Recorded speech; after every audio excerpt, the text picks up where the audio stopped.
আসসালামু আলাইকুম ওয়া রাহমাতুল্লাহি ওয়া বারাকাতুহু। আপনাদের সামনে একটি হাদিস শেয়ার করব। হাদিসটি কেমন হয়েছে আপনারা সবাই কমেন্ট করে বলবেন এবং হাদিসটি শেয়ার করে এবং এই চ্যানেলটি সাবস্ক্রাইব করে পাশে থাকবেন। আখলিস দীনাকা ইয়াকফিকাল আমালুল কলিল। এই হাদিসের অর্থ, তোমার ঈমানকে খাঁটি করো, অল্প আমলই নাজাতের জন্য যথেষ্ট হইবে। তাহলে কি বলছে হাদিসটা? বলছে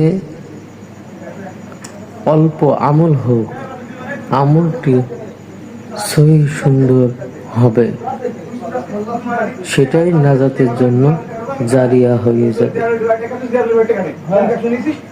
সবাই যদি ভালো লেগে থাকে লাইক করবেন এবং শেয়ার করে পাশে থাকবেন এবং চ্যানেলটি সাবস্ক্রাইব করে পাশে থাকবেন। সবাই ভালো থাকবেন।